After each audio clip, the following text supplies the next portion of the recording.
Let's dive into the next lesson in Python. Let's look at functions and getting help. This lesson will build upon what we talked about already in terms of understanding Python syntax, creating variables, and we dive right into functions, which are very useful for encapsulating data. So if you clicked on this tutorial, what you'll be led to is a place where you can see this particular tutorial. I like to go ahead and click on copy and edit, which brings this lesson into a Kaggle notebook that you can use in your own account and come back to later. I've done that already for my account. Here you can see the Kaggle notebook environment. You can see that the kernel is running and ready for us to send it Python code for it to evaluate. To get started with this lesson, you'll notice that there's a little bit of a review up here about print and absolute value and these functions that are built into Python.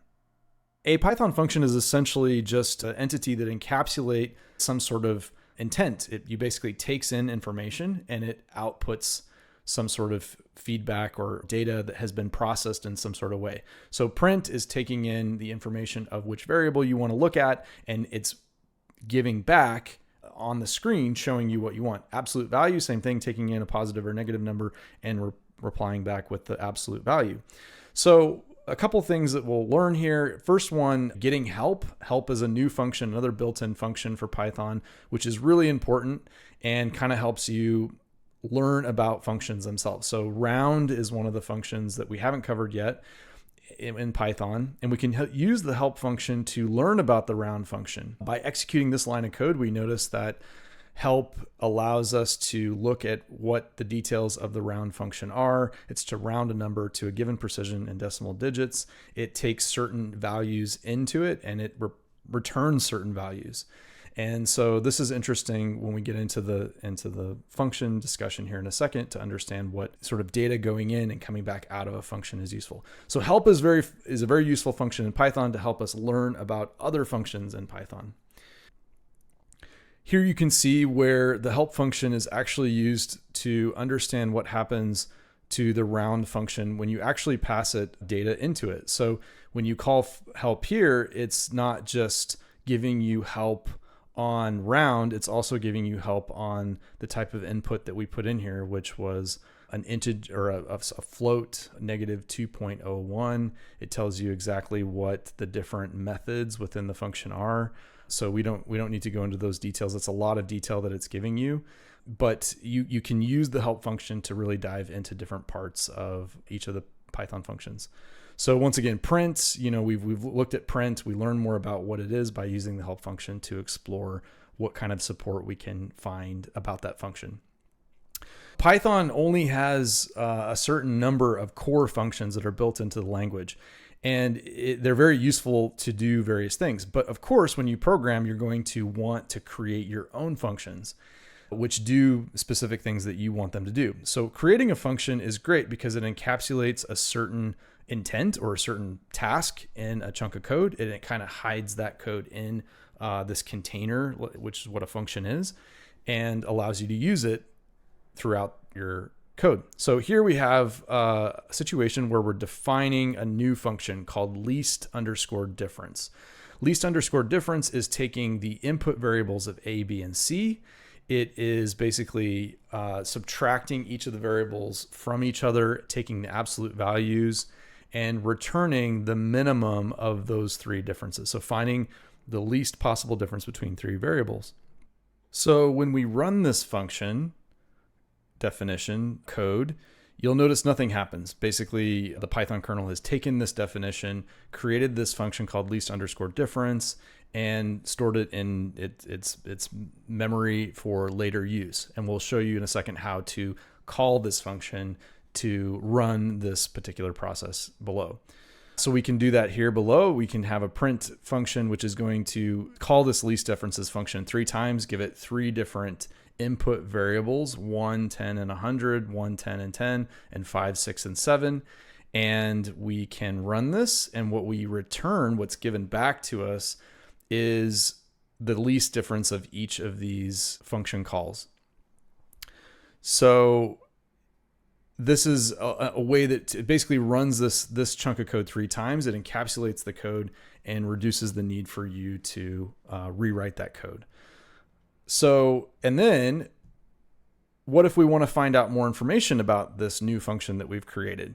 Well, if you can call help on this new function, and it's going to give you basically nothing. It's because the function was just created. It just gives you an understanding of what the input variables are, but it doesn't have any help.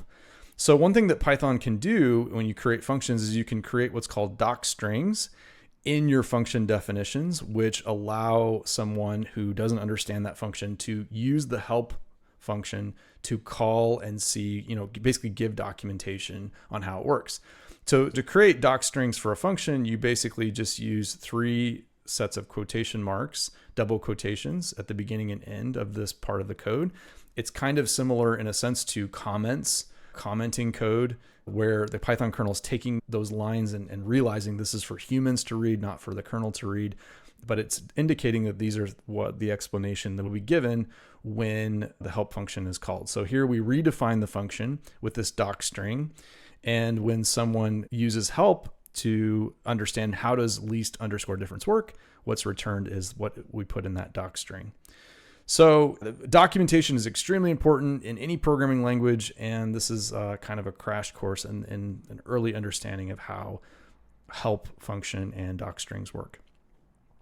Before, we had functions that returned something. You could call them and they take input information in and then they return something else.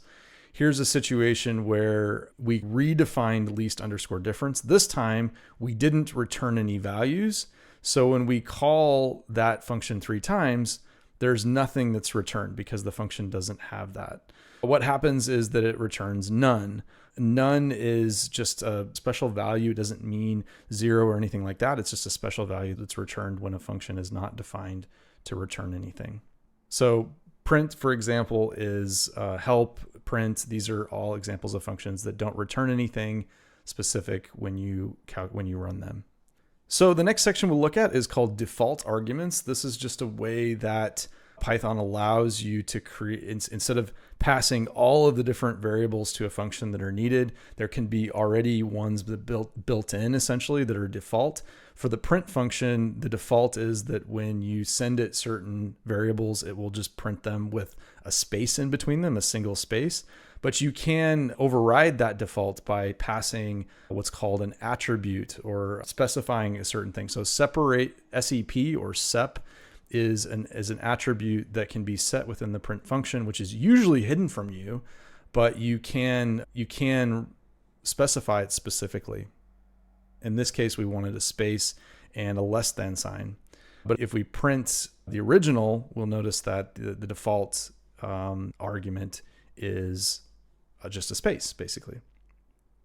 So we can do this as well with our own predefined functions. Here we have, when we define the function, the default can be colon, so that when the person runs that function and they don't specify the attribute or argument as who it is, it'll just automatically be colon, and it'll say hello colon. So if we run this line of code, we're going to see that it runs it the first time greet, it just says hello colon. The next time we send it an argument called who equals Kaggle, it says hello Kaggle. And then the last one is world. So in case, very often we don't need to specify the name of the argument because there's only one argument that's been defined in the function. So in this last section, there's a little bit more of an advanced and more abstract use of functions where you're applying functions as applied to functions. It's kind of a way of nesting functions. I'm not going to explain this in detail because I think it's a bit more advanced than what's needed at this point, but you can read through the documentation and try it out yourself. So last but not least, of course, at the end of each of these sections is a link to exercises. So you can try using them yourself by clicking on this link or going to the exercise for this tutorial.